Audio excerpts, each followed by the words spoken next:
Pero estamos muy atentos a lo que está ocurriendo en esta jornada sumamente noticiosa. Vamos a ir rápidamente con nuestros equipos que están desplegados en terreno, en el Centro de Justicia, en La Reina. Partimos, Nico, contigo allá en el Centro de Justicia. Nicolás Jaramillo. ¿Qué tal, Chantal? Alfonso, muy buenas tardes. Así es, porque estamos a la espera de que termine la formalización en contra de Jorge Ugalde. Hasta el momento, uno de los imputados con respecto a este caso, que en un principio partió como un doble parricidio y posterior suicidio, y que ha dado un vuelco completamente a la investigación, porque ahora se está investigando un triple homicidio calificado con respecto a los hechos ocurridos el pasado 18 de octubre allí en la comuna de La Reina. Hasta el momento lo que hemos sabido es que la formalización en este caso no tuvo ingreso a la prensa. Eso comenzó cerca de 10 para las 1 de la tarde, y precisamente hasta el momento ha hablado el Ministerio Público, el abogado querellante, y en estos momentos se encuentra exponiendo el abogado defensor con respecto a lo que está sucediendo al interior de esta formalización. ¿Qué cargos se le están imputando? Como yo les mencionaba, en estos momentos es formalizado por triple homicidio calificado, alevosía y premeditación conocida. En este caso ya les mencionaba que es uno de los imputados, porque en la investigación aparece otra persona como imputada, que sería Trinidad Cruz Coque, quien es la hermana en este caso de una de las víctimas fatales y esposa de Jorge Ugalde, este hombre de 59 años, psicólogo, que en este caso los hechos ocurrieron el 19 de octubre. Como yo les mencionaba, es una investigación que ha dado un vuelco sumamente importante con respecto a los hechos que han ocurrido, porque recordemos que esto pasó el sábado 18 de octubre, cuando precisamente desde Carabineros se reciben el llamado al 133. En este caso Jorge Ugalde llama porque posteriormente de haber paseado su perro por la comuna, llega en este caso al inmueble, al domicilio, y se da cuenta que en este caso está su cuñado y los dos hijos de su cuñado fallecidos en el lugar. No sé si ustedes recuerdan esta noticia que partió con un doble parricidio y posterior suicidio, que en este caso conmovió, y uno pensaba, ¿qué se le pasa por la mente en este caso a una persona en hacer este tipo de situaciones o en un hecho macabro? Sí, Nico, la verdad es que cómo no recordarlo, fue un fin de semana. Solo el titular hacía que uno empezara a preguntarse cómo es que, porque esa era la primera noticia, el papá puede estar vinculado al asesinato de sus hijos. Esa era la primera noticia. Pero ahí en adelante y subterráneamente comenzaron a haber un montón de dudas. De hecho, los cercanos a Eduardo Cruz Coque, a quien ahora sabemos está asesinado junto a sus dos hijos, comenzaron a levantar la voz y subterráneamente comenzaron a haber dudas. Y de ahí para adelante, lo que se fue sucediendo subterráneamente, pero ayer ya de manera pública, y la detención de la persona que está apareciendo en pantalla, de las imágenes de las cámaras de seguridad de La Reina, es que comenzó a destrabar una verdadera bestialidad, porque ya, asesinato de una persona y sus dos hijos, ya eso es brutal. Pero que le digamos que es el tío y que además que todo lo montó. Exacto. Es impactante. Porque ya lo contábamos, Nico, Alfonso, cuando nos enterábamos de este anuncio que hacía la policía luego de detener a quien vemos en pantalla, un psicólogo, además ¿cierto? Sí. Es que él fue quien alertó a Carabineros, quien llama a la central para decir que al llegar a su casa se encuentra con tres cuerpos, tres personas fallecidas.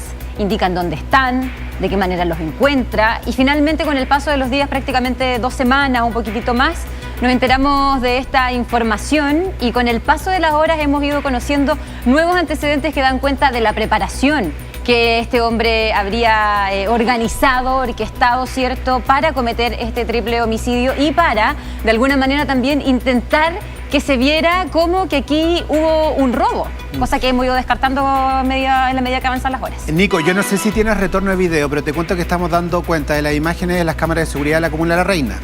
Lo que se ve ahí es precisamente a Jorge, a una persona que va caminando con su perro. Hasta ahí no llama la atención. Lo que pasa es que lleva en sus manos primero una bolsa. En esas bolsas estarían las pruebas que le inculpan. Hay una imagen primera y una segunda después. Ya no está la bolsa en sus manos. Y todo indica que él fue a tirarlo a un canal de regadío, esas pruebas que lo inculpaban. Sobre eso, Nico, ¿algún antecedente que haya ido trascendiendo? ¿Algo que haya dicho la Fiscalía? ¿Algo que haya indicado la Policía de Investigación respecto a todo lo que ha ido trascendiendo en los últimos minutos? Mira, sí, para que vayamos desglosando cómo ha sido la situación y cómo se empezaron a esclarecer en este caso los hechos de ese día. Precisamente las imágenes que tenemos de apoyo, las imágenes donde se ve en este caso a Jorge, en este caso caminando por la comuna de La Reina, precisamente en su mano izquierda lleva una bolsa café. Sí. Y aparentemente, según las diligencias y lo que ha entregado la Policía de Investigaciones y el punto de prensa que se entregó el día de ayer, es que al interior irían sustancias que en este caso se le suministraron a los jóvenes de 17 años que les dejó en un estado de letargo, y también aparentemente el arma homicida más una máscara. Y como ustedes bien mencionaban, en un principio se estaba investigando un parricidio con posterior suicidio. ¿Y qué es lo que pasa? Es que en este caso Jorge llama al 133 porque sale con su perro a dar una vuelta. Después él llega y se da cuenta que están estos 3 cuerpos al interior del inmueble, del terreno. Y ojo, que el terreno tiene 3 casas. Una de ellas es perteneciente a la familia de Jorge con su esposa Trinidad, quien es hermana de Eduardo. La otra casa es de Eduardo junto a sus hijos, y la tercera era del padre de estos dos, en este caso hermanos. Y precisamente es cuando llega a este domicilio, ve los cuerpos, llama a Carabineros, llega a la seguridad municipal, llega a los Carabineros, ingresan hasta el domicilio, no ingresan a la escena del crimen, llaman en este caso a la Policía de Investigaciones, al Ministerio Público, y es en ese contexto cuando llegan que dicen, ya, aquí hay 2 posibles, en este caso hay 2 posibles investigaciones o hipótesis. Una de ellas es que se investiga el robo, pero finalmente cuando empiezan a dar las pericias se dan cuenta que todo está en su lugar. Y la otra en este caso sería el parricidio que se está investigando. Pero ojo, que hasta la fecha no se ha encontrado el arma homicida y tampoco se encontró en el terreno. Entonces se empieza a descartar de cierta forma esta hipótesis y toma más relevancia o más importancia en este caso la de, en este caso, un triple homicidio, y tendría que ser una persona cercana a la familia. Y bien lo señalábamos, una de las casas pertenece en este caso a Jorge. Y hasta la fecha, como también mencionábamos y también subimos hace unos momentos, precisamente el día 27 de octubre en el canal de San Carlos se ha cortado el suministro de agua, se secó precisamente para encontrar esta bolsa, y que hasta el momento no hay rastro alguno de estas pistas que estarían al interior de esta bolsa. Sí, a ver, de alguna manera esto es un puzzle policial. La primera pieza es lo que encontraron adentro los investigadores. De ahí comienzan una serie de intervenciones, de pericias, algunas de restos de sangre, de ADN que quedaron ahí en la casa de Eduardo Cruzcoque y en el asesinato de sus hijos, y de ahí comienza a ponerse otra pieza, que son las pruebas que de alguna otra manera ha estado entregando hasta ahora la Fiscalía, porque esto sigue. Nico, vamos a hacer lo siguiente, tú nos cuentas, hay una última información, me están diciendo por interno, Nico, dale. Sí, acaba de caer información con respecto a lo que la defensa está pidiendo con las medidas cautelares, en este caso para Jorge Ugalde.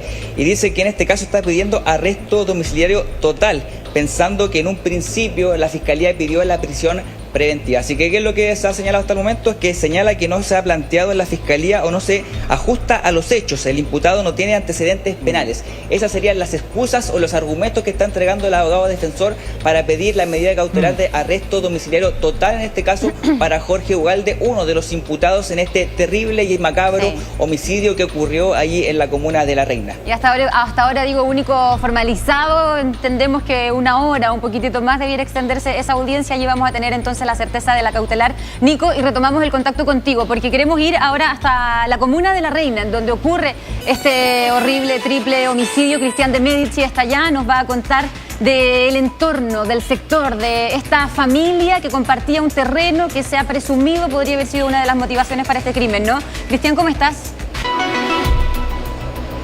Hola, Chan, hola, Alfonso, hola. Muy buenas tardes. Sí, ha sido una mañana de armar este puzzle, por así decirlo, de entender las dinámicas que se están comenzando a comprender por parte de quienes realizan la investigación, pero como ustedes lo decían, también quienes compartieron con las víctimas, con Eduardo Cruzcoque, que por supuesto ha sido una sorpresa para muchos de los vecinos que están acá. De hecho, le quiero pedir a Mario que antes de que vayamos con nuestro entrevistado, le mostremos a quienes ven a través de la tarde nuestra parte de lo que es este barrio. Vamos a ir avanzando, por supuesto, pero quiero que se hagan una referencia de cómo ocurren los hechos acá. Muy bien se mencionaba anteriormente que este hecho lamentable ocurre allá por el 18 de octubre.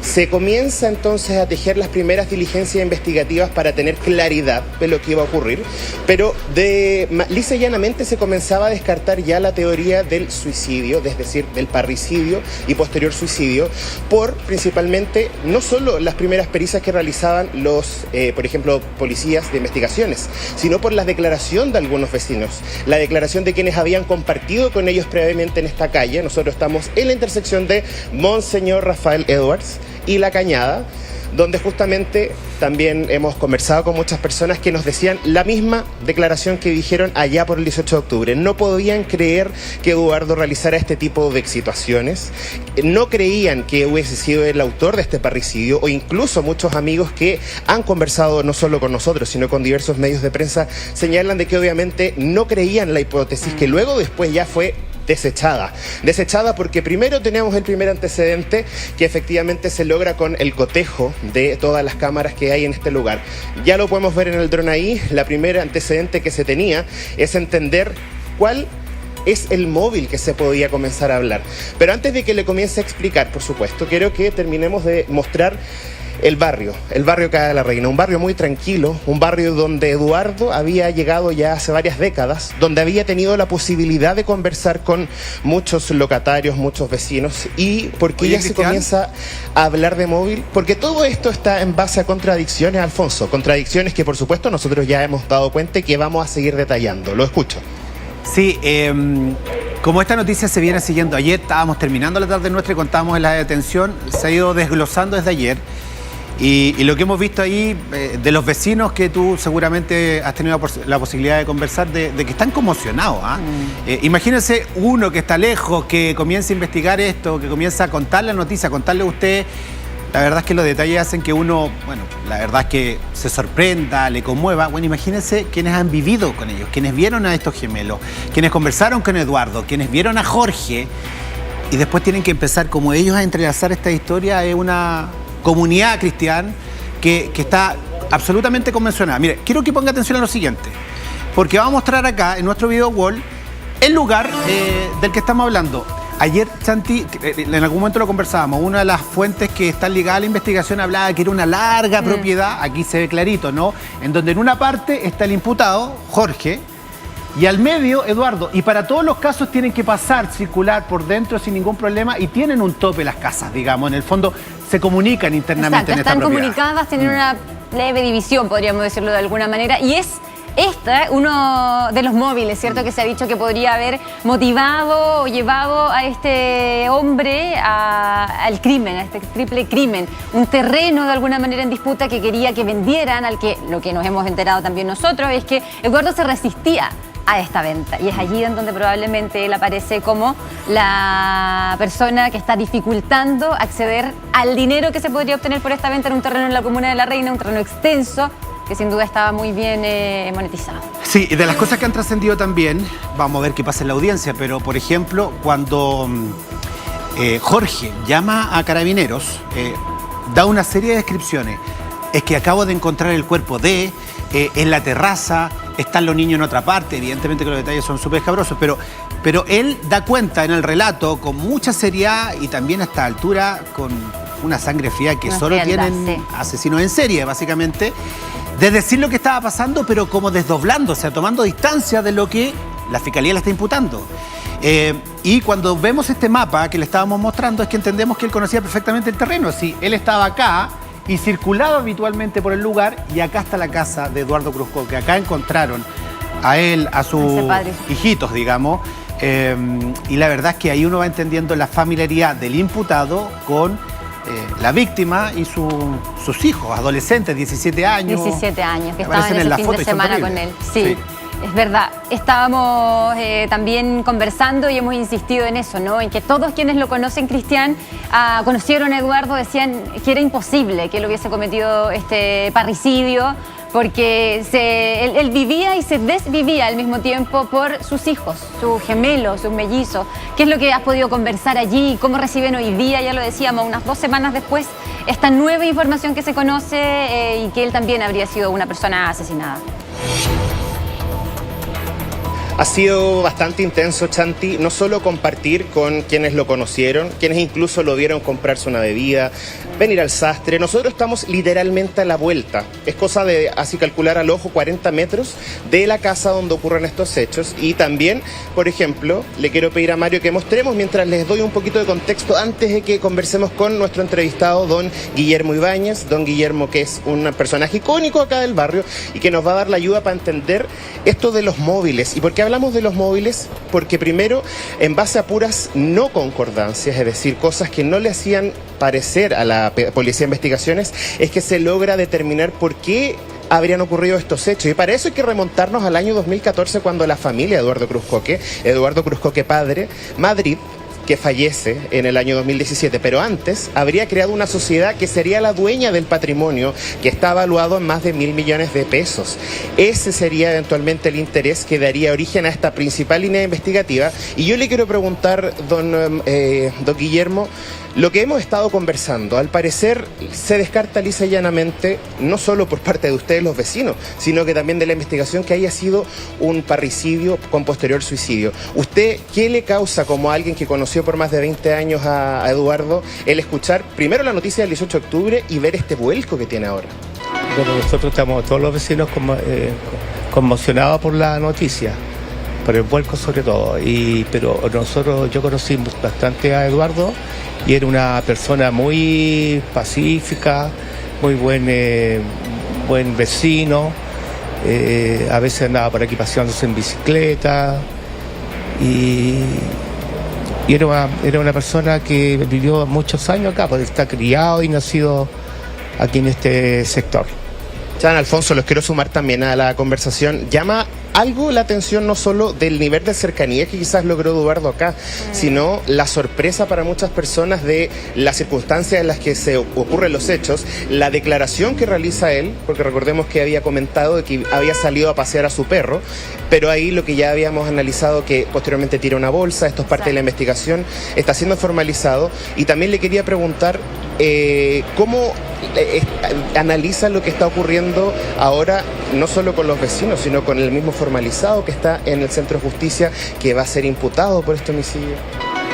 Yo creo que acá lo más lógico es que el cuñado tiene que haberlo atacado, porque él era una persona muy tranquila y no era para matar a sus hijos, porque él siempre los quería, hablaba con ellos, los quería mucho y siempre estaba preocupado por ellos.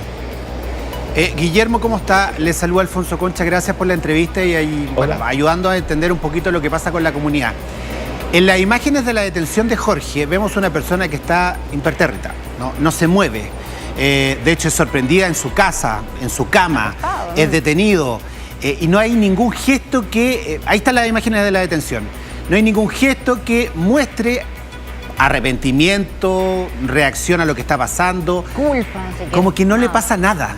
Entonces, respecto a Jorge particularmente, a quien está siendo imputado, en este caso de homicidio, de triple homicidio, triple asesinato, ¿qué saben ustedes de él? Porque la verdad es que nosotros, pareciera como que él se desdobla de todo esto, como que es una persona, si la Fiscalía tiene razón, asesina, y otra persona, el buen vecino de la Comuna de la Reina.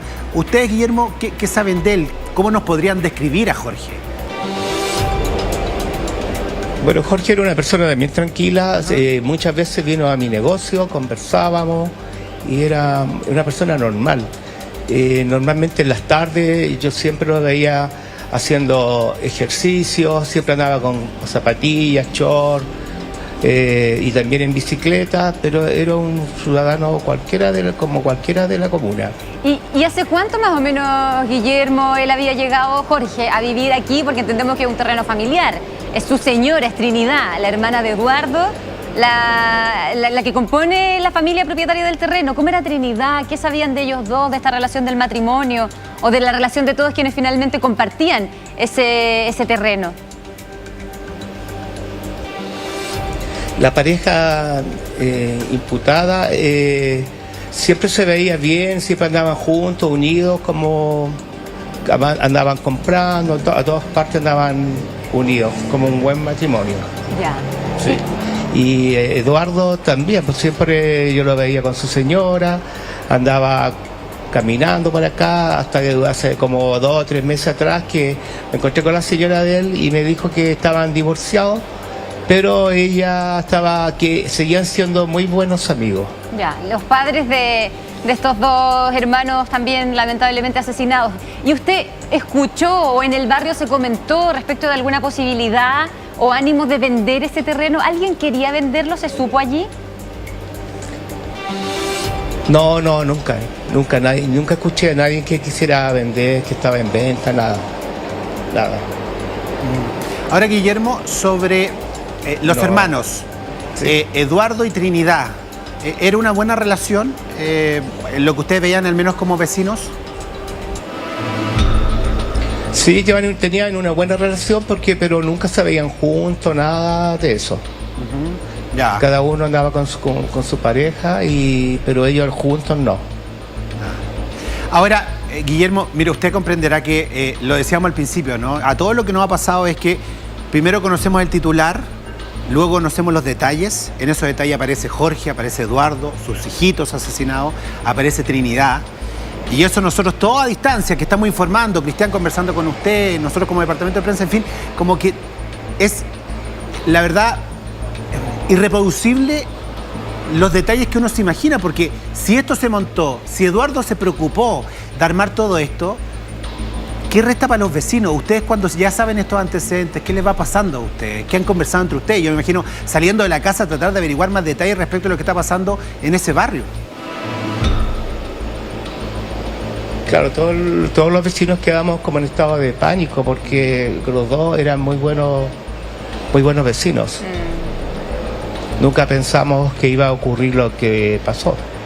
Guillermo, ¿y cómo fueron los días posteriores al 18 de octubre? Después de que los vecinos se enteran, me imagino por el movimiento policial, que algo había pasado allí, cuando se confirma que hay 3 personas que fueron, que 3 personas fallecidas inicialmente, ¿cierto? El padre que se creía había matado a sus hijos. ¿Cómo fueron los días posteriores en este barrio, en la comunidad?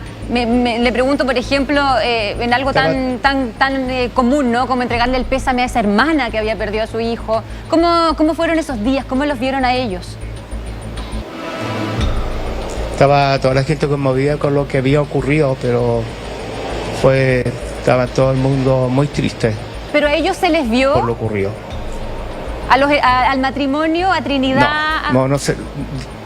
Desde que ocurrió los hechos, no se vio a nadie. ¿A ninguno de los 2? Sí. A ninguno de los 2. Cristian, Sí. quería preguntar precisamente eso, con Guillermo al lado, pero me imagino durante la mañana, con la conversación con el barrio. Porque también estábamos conversando eso, ¿no? Días después, entre que pasamos de un parricidio, como se informó inicialmente, a un triple homicidio, los vecinos igual estaban conmovidos. Nadie los vio, nadie vio a Jorge, a Trinidad, nadie los... ¿Qué fue pasando entre medio, digamos? No, de hecho, Alfonso, no solo lo conversábamos antes de ir al despacho con otros vecinos, también, si queremos, le invito a avanzar mientras comentamos lo que nos hablaban los vecinos, sobre todo porque, por un lado, ya lo comenta Guillermo, era una persona que concurría, por ejemplo, acá a prestar servicios básicos en la intersección de La Cañada con Monseñor Edward, pero sí estaban afectados porque señalaban de que era una persona humana, de que tenía lo que se denomina ángel, por así decirlo, porque era aquel que saludaba, aquel claro, que se despedía, aquel que iba a comprar, y no solo le preguntaba cuánto costaba el producto, sino que, por ejemplo, le preguntaba por la familia, y es por eso que muchos de acá lo conocen, o ni siquiera fueron, por así decirlo, amigos, sino que solamente un buen vecino del barrio, y que en un momento fueron sus principales argumentos. Entonces, al preguntarle, por ejemplo, ¿qué fue lo que ocurrió el día 18 de octubre? ¿Qué es lo que vino después? Prácticamente un momento de silencio, nos comentaban algunos vecinos, porque la ausencia de las mismas personas que ya naturalmente estaban fallecidas, pero por otro lado, la duda que era, por así decirlo, la tónica de todo el barrio, porque sumamos a que las personas lo defendían y no estaban de acuerdo con esta hipótesis del suicidio, y posterior a eso ya se comienza a saber esta información, y la gente que conversamos, por ejemplo, ayer y durante la mañana, reafirma nuevamente la misma postura que ya habían manifestado días después, cuando ya se señalaba que se había suicidado. Ese es el problema, y eso es lo que también nos ayuda, y ayuda a la policía para desglosar y entender cuál fue el modus operandi acá de Jorge, y también entender cómo bajó por Avenida La Cañada, cómo llega a la intersección con Avenida Loreley y en el sentido contrario realiza el cruce del Canal San Carlos, y es donde aparentemente tira esta bolsa, donde estaría también otro elemento relevante que ya ha sido confirmado durante la investigación. Tenemos que entender que dentro de toda esta historia, que se remonta presumiblemente hace varios años atrás, se los comentaba, en el 2014, el padre de Eduardo Cruz Coque Madrid, realiza una fundación familiar, una sociedad familiar.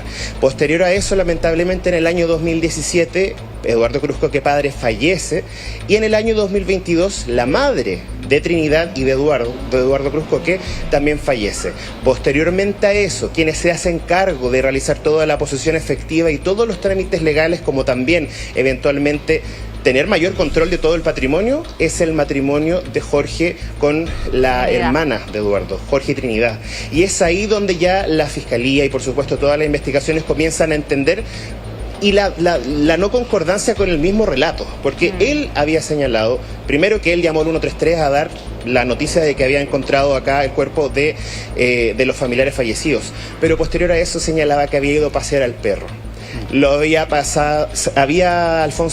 sacado a pasear, y eso es muy raro, porque se aprecia en la imagen que claramente va con una bolsa donde Santa Alfonso, y esto les quiero dar el pase también para que conversemos de esto, habría participado, o mejor dicho, habría cometido su homicidio utilizando una máscara y posteriormente le habría dado un medicamento a estos dos menores de 17 años.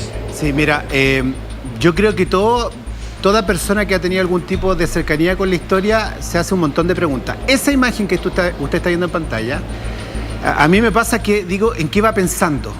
Además, esta jornada nos enteramos que es psicólogo.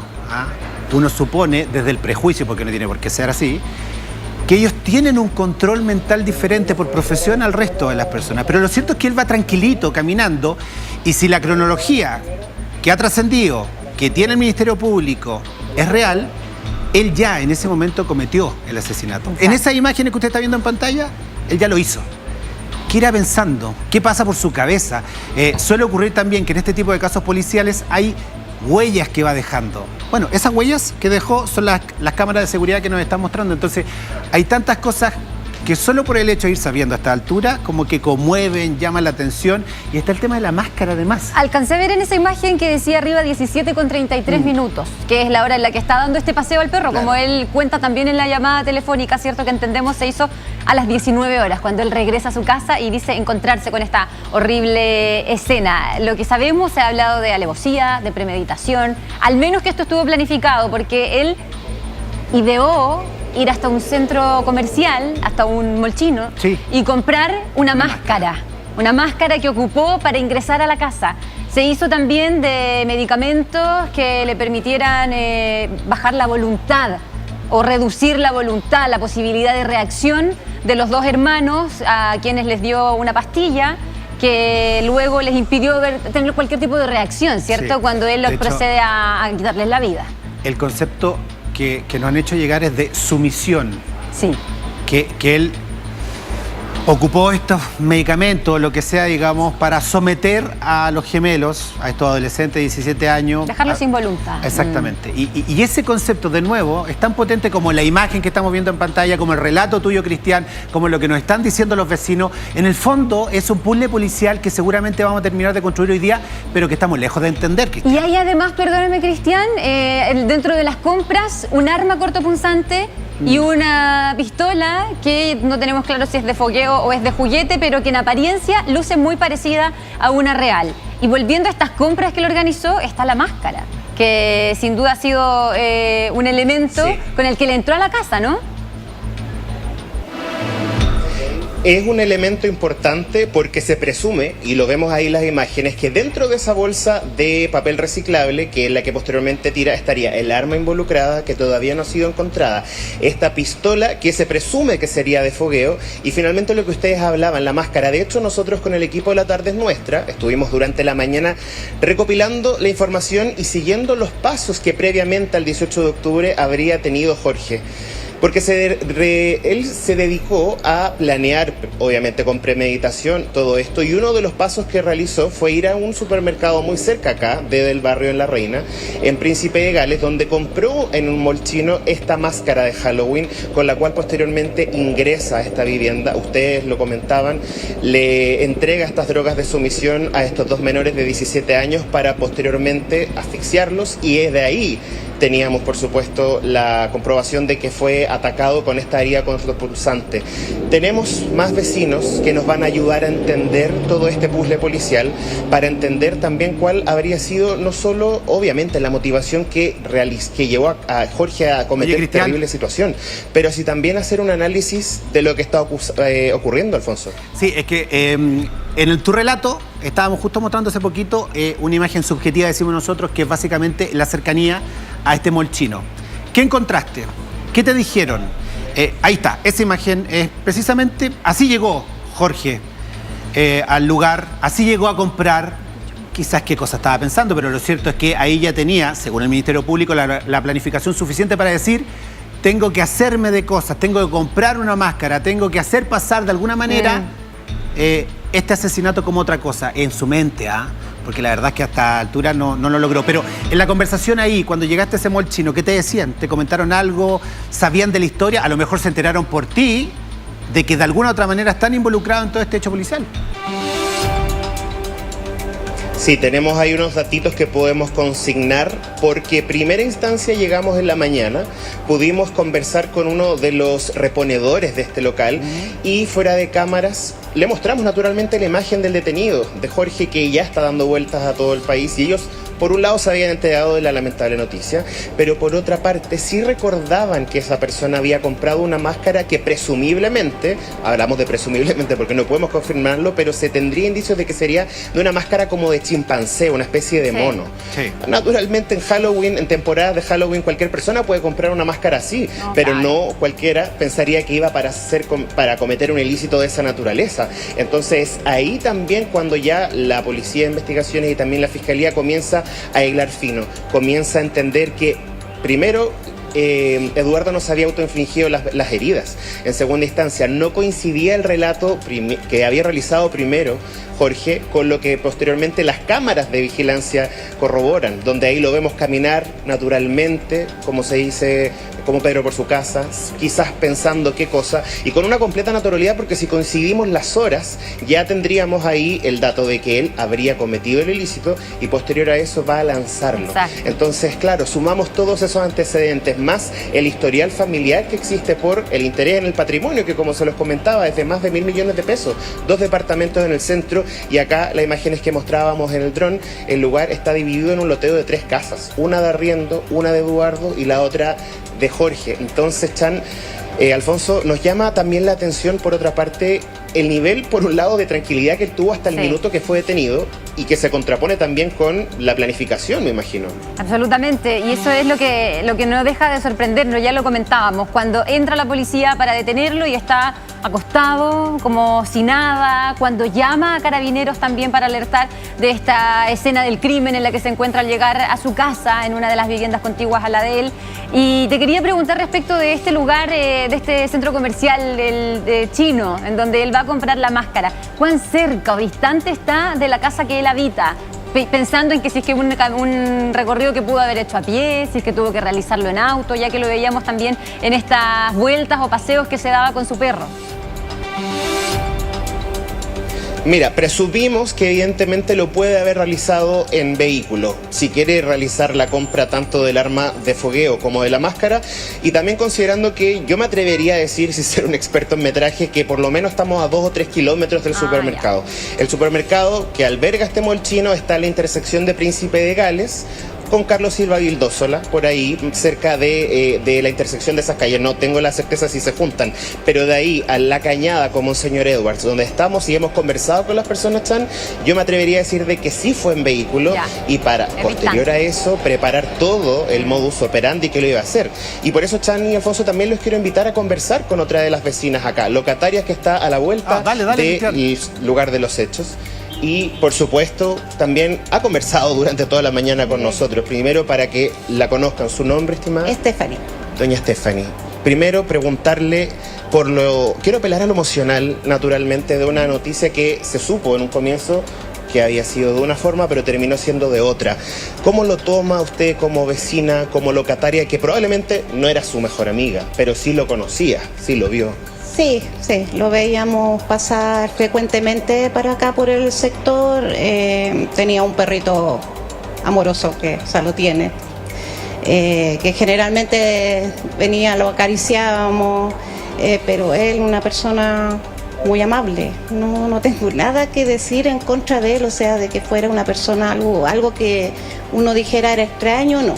Solamente que lo veíamos pasar generalmente con su nieto, con su perro, en bicicleta. Una persona que se veía que era deportista. Y si hablamos de Jorge, lo conoció, habló con él, le llama la atención lo que comentábamos del nivel de calma al minuto de ser detenido, el momento con la tranquilidad que camina por Loreley, quiero decir, con la calle que está, con la cañada, le llama la atención quizá, y si lo puede matizar con lo que usted veía de él, ¿era efectivamente tan tranquilo o le llama la atención? Es que él era una persona súper tranquila, muy correcto, es que nada que uno diga, oye, era una persona extraña, o que uno viera que era depresivo o agresivo, nada, una persona muy normal, un caballero. Jean Alfonso, ella también está con retorno y está muy atenta escuchándonos para analizar esta situación y también comprender los hechos que estamos conversando. No, entonces a ella como vecina le pasa lo mismo que nos pasa a todos, digamos que hay un contrapunto entre la persona que estamos viendo, caminando tranquilamente con su perro por la calle, y la persona que está vinculando, que es la misma, para todos los efectos, está vinculando el Ministerio Público a un triple asesinato, ¿no? Sí. Y ahí, ¿qué les pasa a ustedes como vecinos? Porque son dos personas que uno podría describir perfectamente, paralelas, diferentes, pero que es la misma. Cuando saben que es la misma, me imagino ya a esta altura como conmoción, ¿no? No se me ocurre otro concepto, al menos en el barrio. Sí, o sea, cuando vimos las imágenes, porque uno acá ve mucha gente, como yo tengo un local comercial acá, entonces hay muchas personas que uno ve generalmente pasar, pero yo no lo asociaba a él hasta que vi las imágenes cuando lo detuvieron y fue un golpe, pues porque la verdad que no te vas a pensar jamás. Claro. Que una persona que tuviste en reiteradas ocasiones pudiera hacer algo así. Ahora esto está obviamente en investigación. No podemos decir que él hizo tal cosa o no la hizo, porque como te digo, yo te puedo decir lo que yo veía al respecto de él cuando pasaba por acá. Que pasaba con su nieto, con su perro, una persona muy amable.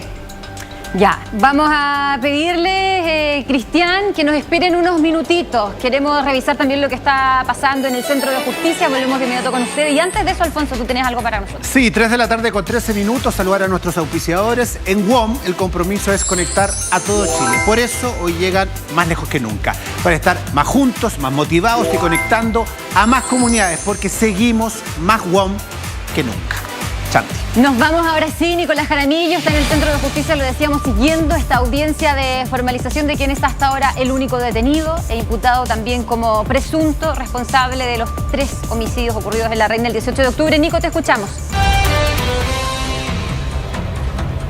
Sí, hasta el momento hemos solamente hablado de uno de los imputados, que en este caso es Jorge Ugalde, pero también está Trinidad Cruzco, que en este caso quien es la esposa y hasta el momento también es imputada, pero no ha sido detenida hasta estos momentos y tampoco ha prestado declaración con respecto a esta investigación. ¿Qué estaba haciendo en este caso? ¿Dónde estaba en el día de los hechos? Y también no sé si hemos visto lo que ha pasado también el año pasado, porque no forma parte de la investigación precisamente y tampoco está con respecto a lo judicial o tampoco se investigó en su momento, que fue lo que pasó en noviembre del año pasado. Ya un año ha pasado desde que en este caso Eduardo Cruzcoque ingresó de manera de urgencias a una clínica con respecto a una intoxicación que tuvo con respecto a este producto, un helado que le entregaron, y quien se lo entregó en este caso fue Jorge Ugalde con su esposa, en este caso Trinidad, quien es también hermana de Cruzco, que así que vamos a estar atentos a los demás detalles que entreguen durante esta formalización, porque el detalle,